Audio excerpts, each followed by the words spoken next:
දෙවියන් වහන්සේට ප්‍රශංසා වේවා. ඔබ සියලු දෙනාට ජේසුස් ක්‍රිස්තුස් වහන්සේගේ නාමයෙන් ඊට අනර්ග වූ ආශිර්වාදවත් දවසක්.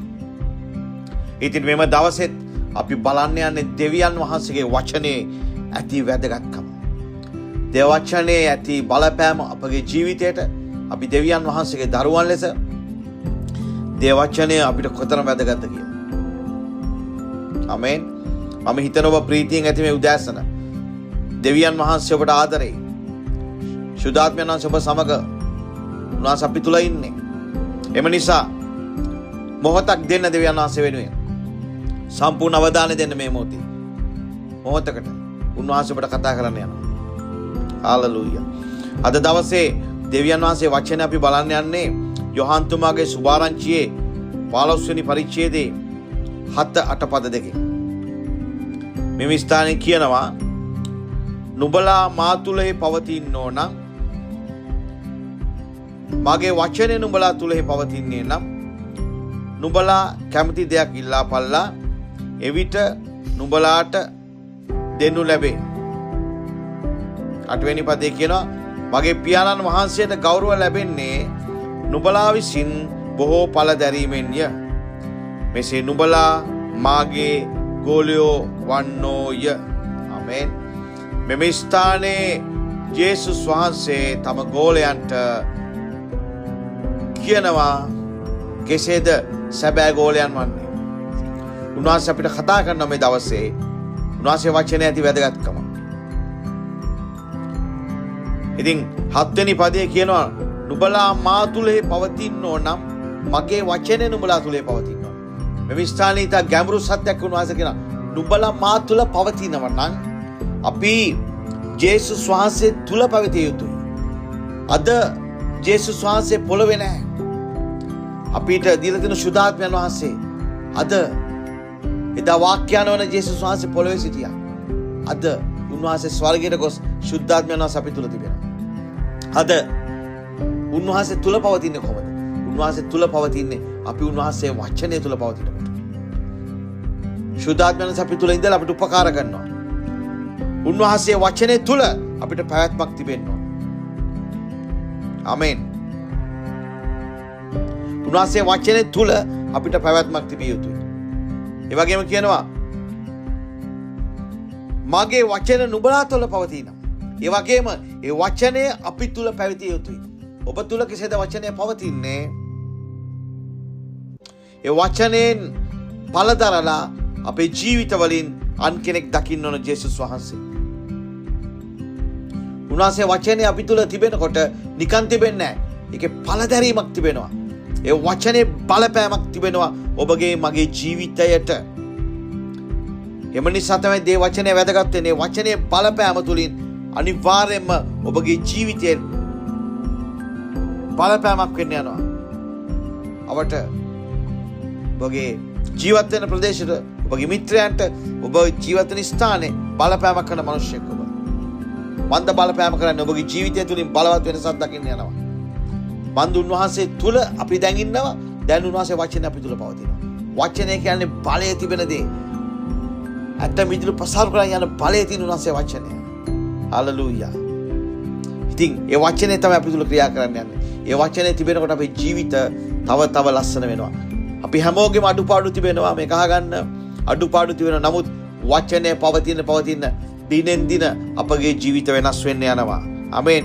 ඔබ දැන් ඉන්න වාතාවරණය හිතලා අධෛර්යමත් වෙන්න එපා. මට මේක වෙන්න බෑ කියලා. නෑනේ අපි සියල්ලටම වෙන්න පුළුවන්. අපි දෙමු දේව වචනයේ ජීවිතේ. අපි ලබාගමු වචනය. අපි දෙමු ඉඩ. අපි ලබාගමු වචනය අපේ ජීවිතේට. ඒ වචනේ තුලින් අපිට දෙමු අපගේ ජීවිත වෙනස් කරන්න. කවුද කරන්නේ? සුදාත්මයන් වහන්සේ. අපි ඉඩ දෙමු. වචනේ තුලින් වෙනස් වෙලා ඔබයි මමයි වෙනස්ම මනුෂ්‍යයන් ලෙස මහිමට යන ජීවිත උන්වහන්සේ අපිට දීලා ඉවරයි. අපි මේක තේරුම් ගන්න සත්‍යයක්. ආමේන්. ඊළඟ පදේ කියනවා ඊළඟ කොටසේ නුඹලා කැමති දෙයක් ඉල්ලපළ. අන්න දැන් අපි අවිල්ල තියෙන ස්ථානයකට අපිට කැමති දෙයක් දෙවනාස ඉල්ලන්න පුළුවන්. ආමේන්. කැමති දෙයක් ඉල්ලන්න පුළුවන් තත්යකට ඔබගේ මගේ ජීවිතය වෙලා තියෙන වචනේ තුලින් ගේන්නේ. ඉතින් කැමති දෙයක් ඉල්ලනකොට මොකද? එවිට නුඹලාට ලැබේ. ආමේන්. මෙච්චර කල් ලැබුණ නැද්ද? දැන් මොහොතක් අපි නතර වෙලා අපේ ජීවිත විපරම් කරලා බලමු. අනිවාර්යෙන්ම උන්වහන්සේ වචන ඉෂ්ට වෙන්න යනවා ඔබගේ මගේ ජීවිතේ. ඒ ස්ථාවරේ ඉන්නකොට ඔබ කැමති දේ ඉල්ලනකොට උන්වහන්සේ දෙන්න දන්නවා. හලෙලූයා. උන්වහන්සේ දන්නවා මොනවාද තමන්ගේ දරුවන්ට දෙන්න කියලා පියාණන් වහන්සේ දන්නවා. ඒකට අපි ඇතුල් වෙන්න ඕන මේ දවසේ. හලෙලූයා. ඉල්ලන්න එපා. නතර වෙන්න. අද දවසේ අපි විවරම් කරලා බලමු අපගේ ජීවිත ධ්‍යානාසේ වචන තුල තිබෙනවාද කියලා. අපි සියලු දෙනාම අද ඉඳලා කැපෙමු සහෝදර සහෝදරිය. උන්වහන්සේ වචනෙට. එතකොට ඔබයි මම ඉල්ලන දේ ධ්‍යානාස අපිට දෙන්න යනවා. හලෙලූයා. ඒ වගේම 8 වෙනි පදයේ කියනවා මාගේ පියාණන් වහන්සේට ගෞරව ලැබෙන්නේ නුඹලා විසින් බොහෝ ඵල දැරීමෙන්නේ. ආමේන්. දෙවියන් වහන්සේට ගෞරව ලැබෙන නම් ඵල දරන ජීවිත අපිට තිබිය යුතුයි. ඵල දරන්නේ කොහොමද? දේව වචනේ තුල පැවතීමෙන්. ආමේන්. ඵලයක් කියන්නේ ඔබට නෙවෙයි අන් කෙනෙකුට ප්‍රයෝජනයක් වෙන දෙයක්. ආමේන්. ඉතින් අපි දේව වචනේ තුල ගමන් කරනකොට අපේ ජීවිතවල ලස්සනට ඵල දරලා බොහෝ මනුෂ්‍යයන් ආශිර්වාද ලබන්න යනවා. අපි සියලු දෙනා තුලින් මෙසේ නුඹලා මාගේ ගෝලයෝ වන්නෝය. හාලෙලූයා.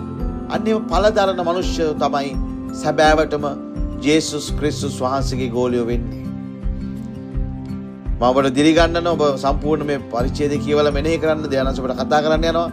ඊට පස්සුව කියනවා උන්වහන්සේ ඔබට මිත්‍රෙක් කියලා. එකත් ඔබ බලන්න බයිබලේ. ලස්සනයි උන්වහන්සේ වචනේ අලංකාරයි අපේ ජීවිතවල කතා කරනවා. ඉතින් අද දවසේ මම විශ්වාස කරනවා ශුද්ධාත්මයන් වහන්සේ අපි එකිනෙකට කතා කරලා කියලා. හලෙලූයා. එසේනම් අපි දේ වචනට ඉඩ දෙමු. වචනයට අපි තුල පවතිනත් වචනය අපි තුල පවතිනත් අපි ඉඩ දෙමු. එතකොට අපේ ජීවිත තුලින් ඵල දැරීමක් තිබෙනවා, වෙනසක් තිබෙනවා. එවිට දෙවියන් වහන්සේගෙන් කැමැත්ත ඉල්ලනකොට ඕන දෙයක් ඉල්ලනකොට අපිට ලැබෙන්න යනවා. ඒ වගේම ඵල දරනකොට තමයි ධ්‍යානාසයට මහිම යන්නේ දෙවියන් වහන්සේට. ඒ වගේම අන්නෙවැනි අය තමයි සැබෑ ගෝලයෝ වන්නේ. හලෙලූයා. ඉතින් මේ දවසේ අපි බාරෙමු දෙවියන් වහන්සේට. අද දවසේ අලංකාරත්වයක් උන්වහන්සේගෙන් දෙන ඔබේ ජීවිතේට.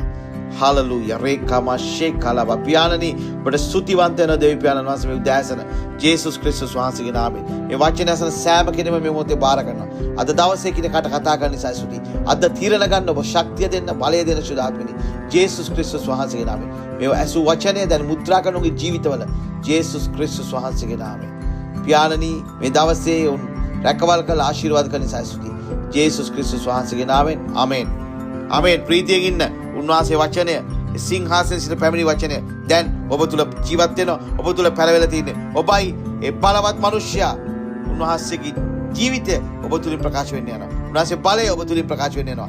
ජේසුස් ජීවමානයි ඔබ තුල. ආමේන්. ජයග්‍රාහී දවසක්.